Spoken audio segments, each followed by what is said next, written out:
Hey everyone, this is Terry and Rosie. This is our first night in the Philippines, the beginning of our journey, and this is a place we rented. It's really early in the morning, 3:30, 4 o'clock in the morning.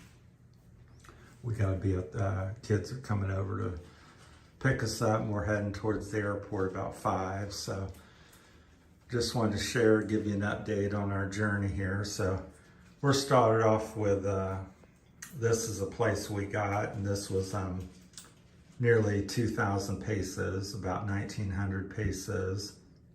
Has a little toilet, and here's a little sink and mirror and a little smoked glass, plus it's steamed up because I showered. And here's a little shower, same thing in here, about the same size room and a shower. It does have hot water. And you can kind of judge for yourself. I'm not going to say anything overly negative or positive. It is what it is. Little single dual beds. It seems, nice. Has a sprinkler system. It's raining outside. This is our view here. So I thought it was okay.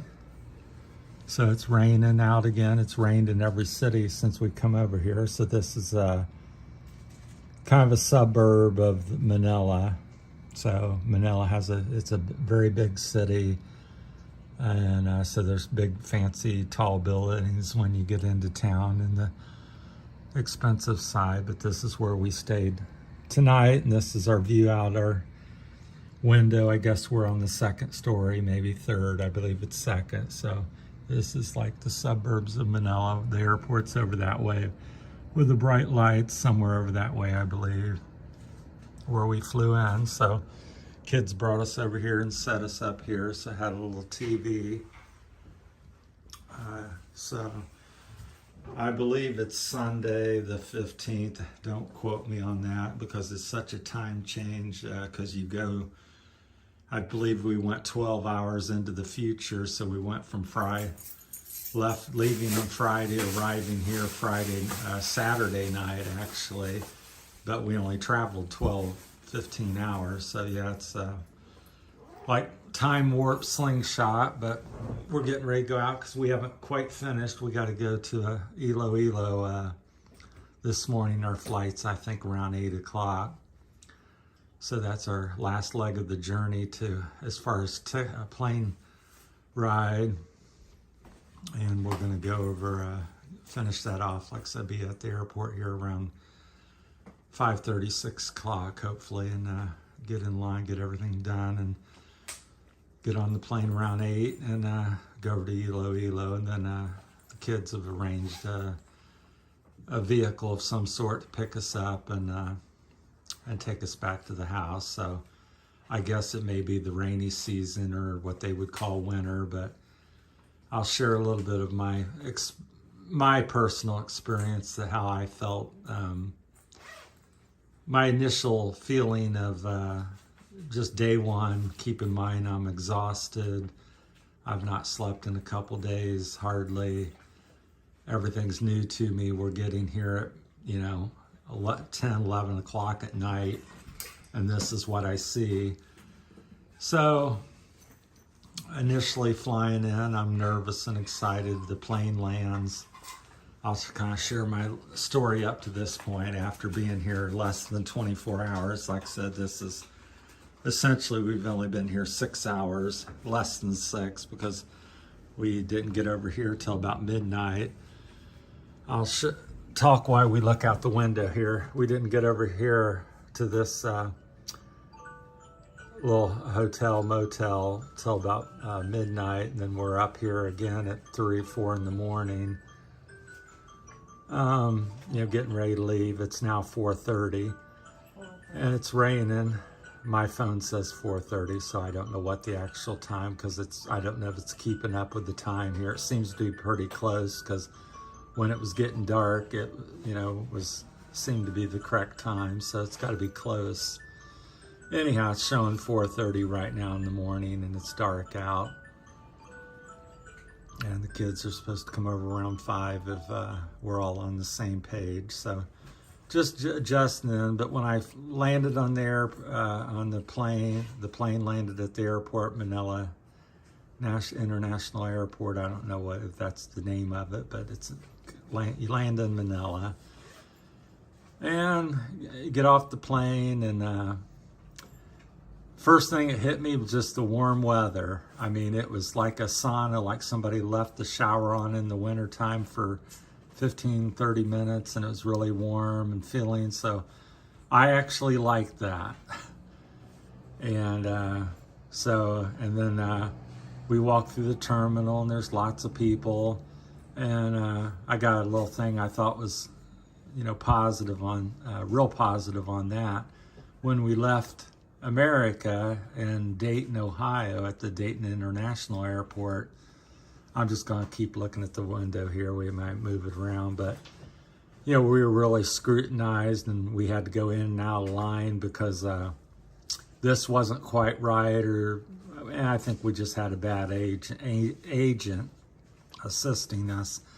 But we essentially almost didn't make the plane fare or the trip that day because they were giving us such a hard time with everything and saying, we needed a return ticket, and we couldn't do the 13A visa, marriage one that we've both all called about and said that's the way to go and what we were going under.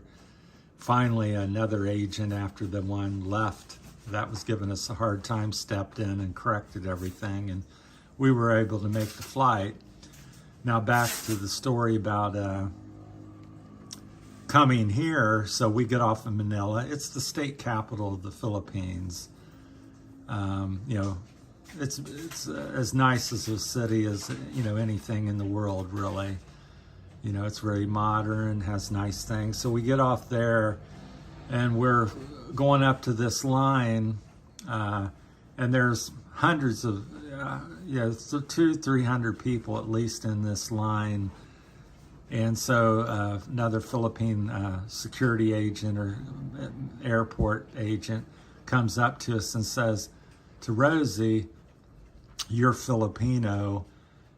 Me and her don't have to go in this line. They have a special line."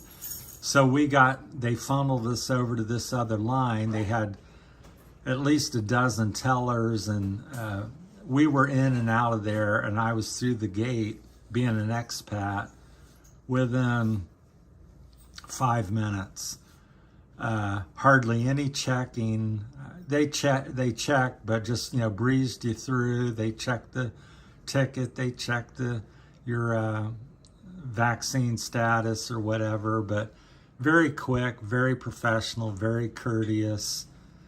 And my home country was quite, at least the initial response with the one agent was quite the opposite. So just really shocked me how that was, because I thought being an expat, I'd just be, dragged through the mud and scrutinized and really searched and analyzed everything that I was doing. But because I was married to Rose and we were coming under that visa, and you have special privileges, and they certainly were. They treated Rosie and me in the highest regard, and that really impressed me.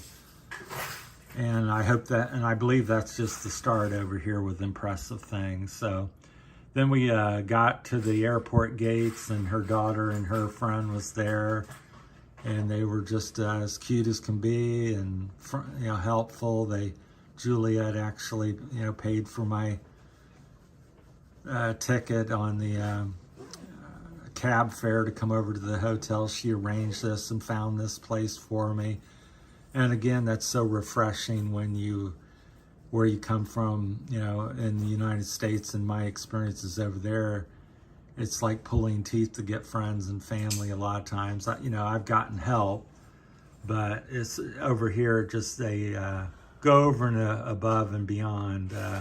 We've got our other daughter already arranged a ride for us when we get to Iloilo, and they're making having a party for us, and they just really had the hospitality and the friendliness of the Philippine people I just echo that once again.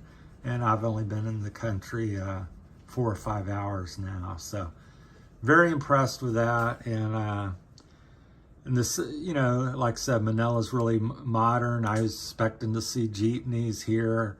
I know they have them in, you know, in the city and out in other places, very prevalent, but at the airport, it was just as modern as a lot of them in the United States. All I seen was cars, all kinds of nice cars, lots of people, and like I said, but the weather just was so welcoming because I left Ohio in the cold and snow, and the weather was tropical. Even though it was raining, I was wishing I was in my shorts. The girl, her daughter and her friend was in shorts and shirt sleeve, and it actually started raining a little bit, but it was the type of weather where it was like a warm shower, so it wasn't really that bad. But so far, so good. Like I said, this is only 4 or 5 hours into the experience so far, but I wanted to make a little update, and that's my thoughts on it. So this place is about $40 American that we got. It's 1 bedroom with 2 half beds. It is in the city. You know, I don't think it's, you know, bad and stuff. Yeah, I just be interested in see what you guys think. Like I said, a shower room and a toilet room and a sink. And that's what you walk in the door here. And they were very good service and friendly. They carted, you know, put it on a nice trolley and wheeled up all our luggage because we had everything we brought to live here that we were bringing on the plane at least. We sent 15, 20 other boxes, but this is our luggage we brought. So he carted that up. And so, like I said, a little TV, had a phone, you know. It does have aircon, and when he turned that on, I thought, boy, that's kind of pitiful. It didn't make a lot of noise or do nothing, and within like 10, 15 minutes, I turned it off over the night, so I never used any air conditioning. Didn't open the window. I'd say it's about 75 degrees in here maybe, but feels quite comfortable, so I was just shocked being from Ohio. I thought I was going to burn up, but didn't even need it, and that really impressed me the way that works because it made minimum noise and icy cold, and I was laying here on the bed here next to the window and had to get up within an hour of being here and turn it off because I was going to be frozen. So that worked really good. So that's my update. There's going to be 1, 2, 3 videos a day as I can. I'm struggling right now with all the electrical stuff. These power plugs, and I don't understand all these things, if that's 220 or 110 and what I need to do. Just got here, but nothing is working for me, so my cell phone's about ready to go kaput on the battery, and I have no way to charge it at this time. I know it can be resolved. It's got here at midnight, and it's 4 in the morning, so haven't done it this time. And I'm nervous about blowing up my $1,000 phone. So, all right, that's it. So positive vibes and well wishes and much love to everybody out there. And thanks for tuning in and watching. And bye for now. Hey, Rosie, you want to say bye to everybody? Bye-bye. Okay, thanks for subscribing and liking our channel. So you're going to see a lot more of this type. You are so exhausted. Yeah, we're, like I said, less than 2 or 3 hours of sleep last night and about the same yesterday. So we're running on fumes, but we're making it. So hoping for good things. So you're going to see all kinds of videos like this, food, pricing. The channel is full Philippine journey now. We are out of America. This is the future. We're going to start showing you resorts, simple experiences just like this, everyday humdrum problems, and you're going to hear the gospel from Terry and Rosie from the Philippines, or at least our experiences as we see it. So Take care, everybody, and stay tuned. There'll be many more. So I don't know when I'm going to get this loaded up because I have to have Wi-Fi or get, my phone isn't working hardly at this point. So don't know how all that's going to go. But as I get stuff done, you'll be seeing 1 to 3 or 4 videos a day. Just depends on the day and what we're doing. But I want to share the whole experience with you from start to finish. Thanks, everybody. Take care.